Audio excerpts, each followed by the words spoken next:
I'm fired up and I'm ready to go. I'm fired up and I'm ready to go. I'm fired up and I'm ready to go. This is the Billionaire Brown experience.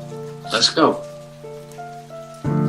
Uh, Farrakhan. I wanted to get your take on a few Farrakhan. Actually, while my brother is here, he's a good Muslim.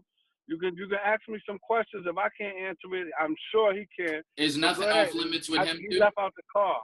Nothing is off limits with him. Me and him is, we call each other Papa and Puff, Baby and Slim. You understand me? All right, so ask him. I want to know who killed Malcolm X. We too young to answer that question. You can't ask us questions like that, brother. What you mean? No, actually. Okay, hold on. I'm gonna let you talk to I'll him. answer that for you. So, brother, so we all know that the Nation of Islam killed Malcolm X. Oh yeah, we know. We all know this. To answer your question. Okay. And I just want to help T Money because, like you said, if he can't answer something and I can, I don't have a problem with helping you guys out. I love what y'all doing first and foremost, and I'm not here to offend anyone or kind of take sides, so to speak. So we all know that the FOI, the fruit of it was the fruit of Islam at the time, I believe, and the Nation of Islam. Malcolm X had became too powerful. You know how they say, never outshine the master. So when you get, didn't I tell you that? So when you sure did. When you get to this point in time where say for instance, I come under someone, right, and they're teaching me the great book and the word, and how to just move forward on a positive and God-fearing way, and then I get higher than thou. Of course, it's just gonna bring jealousy and envy, and they figured they had to get him out of there. So some people say it was the FBI, the CIA, but we all know, we know what time it is, man.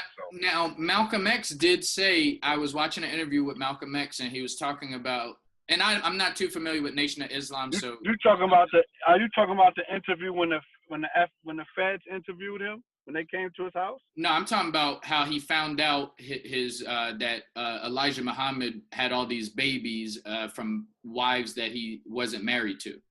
Yeah, he was gut. Okay, I'm trying to go back to the Bluetooth. But I was talking about the Elijah Muhammad when Malcolm X was saying that that's where the problem was coming from because he found out that information. I'm here. I'm okay. here. Yeah.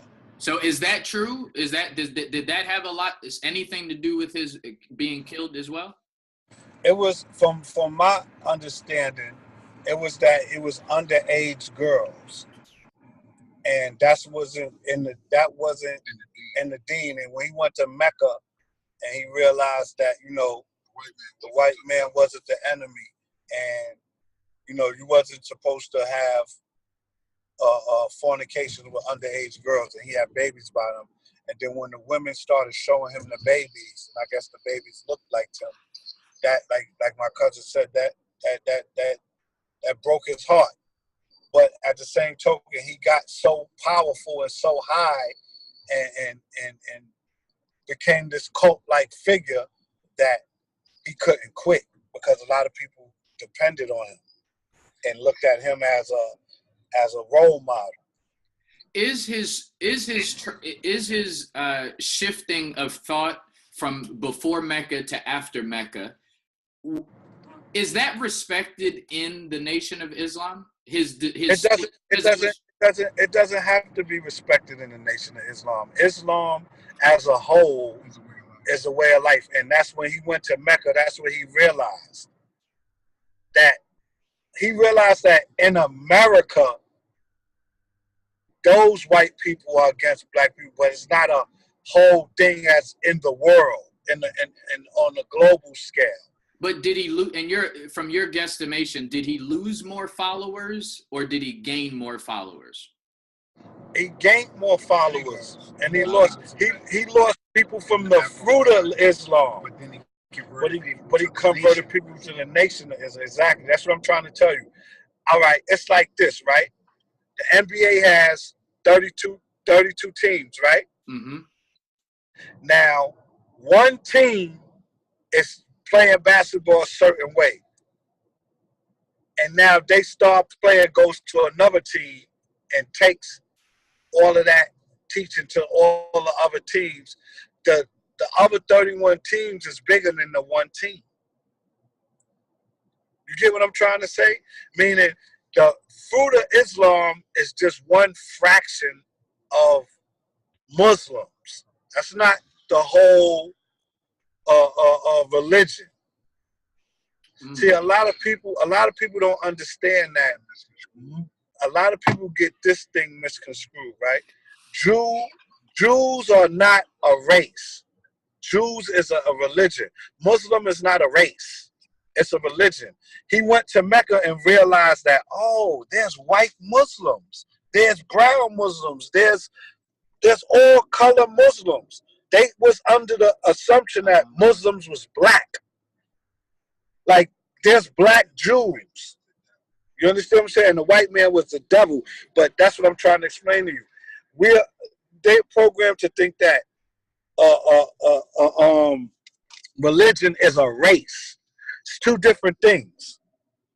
Damn, that metaphor, when you use it in the NBA, now I can understand what you're saying. So when he came back, he was basically telling people the global truth.